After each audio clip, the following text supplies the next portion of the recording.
أعوذ بالله من الشيطان الرجيم بسم الله الرحمن الرحيم قال الله تعالى في كلامه المجيد والفرقان الحميد بسم الله الرحمن الرحيم قل أعوذ برب الناس ملك الناس إله الناس من شر الوسواس الخناس الذي يوسوس في صدور الناس من الجنة والناس وقال رسول الله صلى الله عليه وسلم الأول خلق الله النور আল্লাহ পাকের দরবারে আমাদের লাখো কোটি শুকর যে মহান আল্লাহ তাআলা আপনাদের আমাদেরকে দুনিয়ার বুকে মানুষ রূপে প্রেরণ করেছেন। এই জন্য আমরা আল্লাহর শুকর আদায় করি, আলহামদুলিল্লাহ। আজ আমরা মানুষ রূপে আল্লাহ তাআলা আমাদেরকে দুনিয়ার বুকে প্রেরণ করেছেন। এই আল্লাহর পক্ষ থেকে আল্লাহ রাব্বুল আলামিন আবার আমাদেরকে চিনায়ে দিতেছে, দো মানুষ তোমাদের রবকে, তোমাদের মালিককে। এটা চিনায়ে দিচ্ছে কে বলেন? আল্লাহ।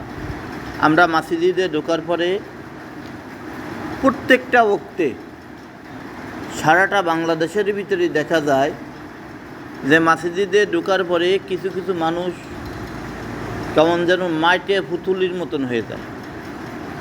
এত বড় ঘুম আসে মসজিদে আসার পরে, আর কোনো ওক্তে আর কোনো জায়গায় এরকমের ঘুমের কোনো স্থান নেই। মসজিদে আসার সাথে সাথে ঘুম একবার কেমন যেন অবিকালে একটা পুতুল বসে রয়েছে,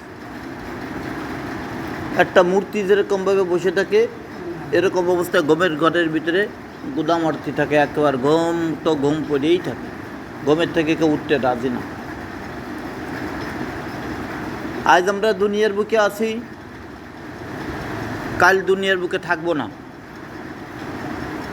কাল যারা আপনার আমার পিছনে নামাজ পড়ছে, সাইডে নামাজ পড়ছে, তারা আজকে নামাজ তারা পড়তে পারতেছে না। এরা গেল কোথায়? এদের কি হলো? এটি নিয়ে কিন্তু ভাবাচনা আমাদের করার দরকার বা করতে হবে। এটি আমাদের বিবেচনা করার দরকার, করতে হবে।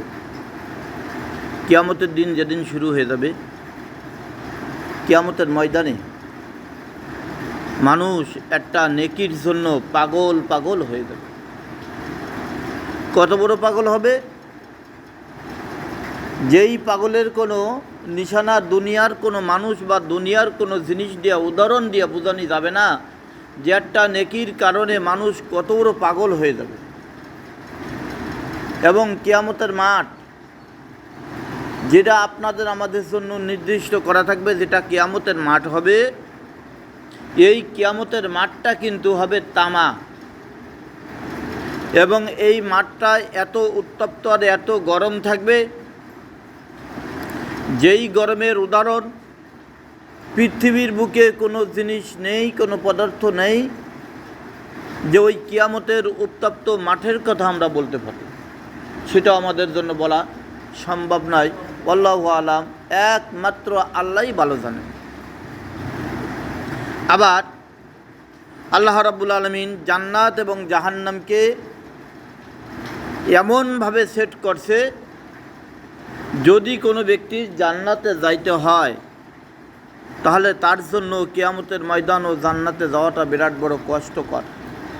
আল্লাহ যদি মেহেরবানি আপনাদের আমাদের পরে না করে, এই জাহান্নামের উপর দিয়া আপনার আমার একটা পথ, তাহাকে আমরা ফুলসিরাত বলি। কি বলি?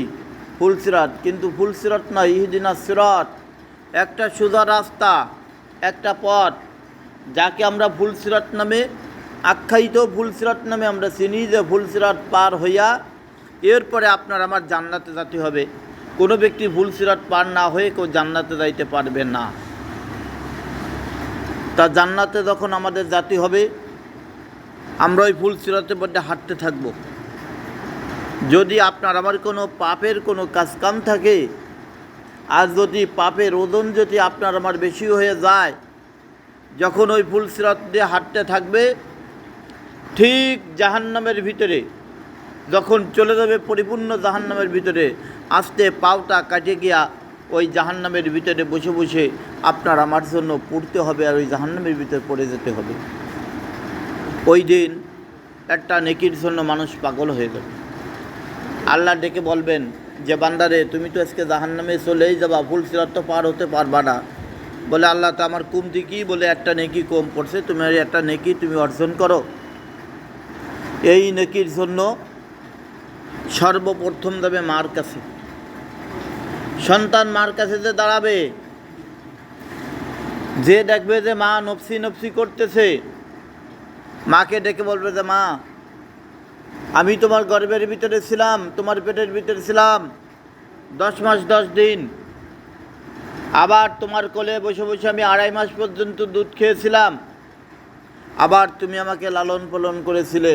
ও মা, আজকে একটা নেকির অভাব আমার হয়েছে, আমার যদি এই নেকিটা আমি পেয়ে যাই তাহলে আমি জান্নাতে চলে যাব।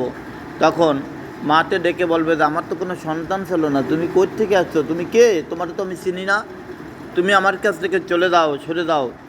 তখন সে সরে আসবে। এরকমভাবে দাঁড়ে দাঁড়ে দাঁড়ে দাঁড়ে প্রত্যেকটা জায়গা ঘুরতে থাকবে, আত্মীয় স্বজন ভাই বন্ধু যে যেখানে আছে সবার কাছে ঘুরতে থাকবে, কিন্তু কেউ কিয়ামতের ময়দানে একটা নেকি দিয়ে সাহায্য করবে না।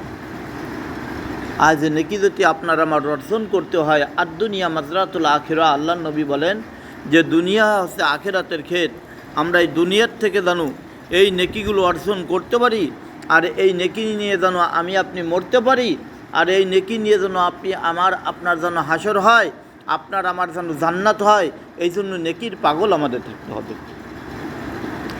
আজ আমাদের মাঝে নেকির পরিবর্তে নেক হালাতে গুনাহ অর্জন করতেছে মানুষের।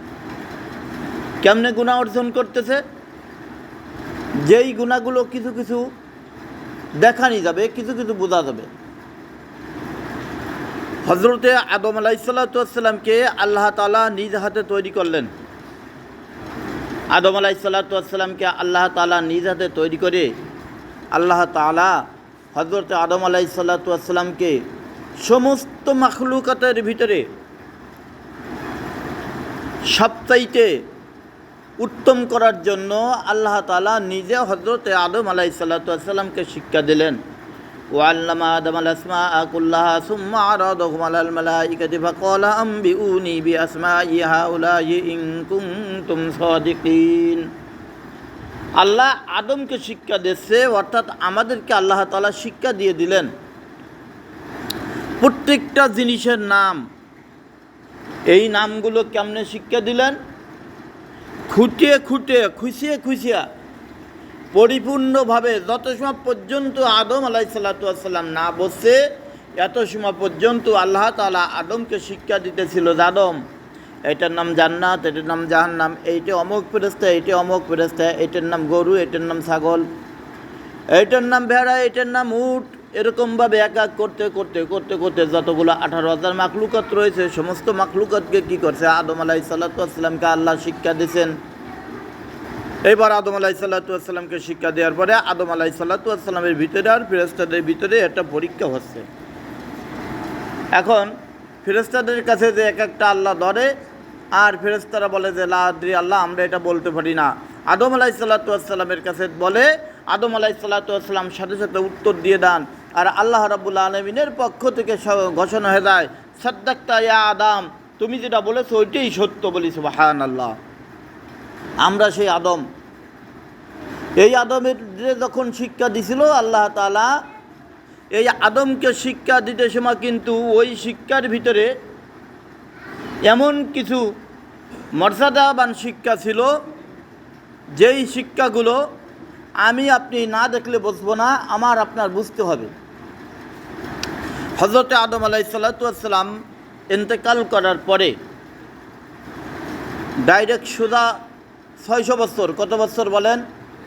600 বছর পরে পৃথিবীর বুকে আপনার আমার ওই যে হিন্দুদের একটা মূর্তি পূজা যারা শিরক করে, এই যে মূর্তি পুজোটা শুরু হয়ে যায় হবল আলাইহিসসালামের যুগে।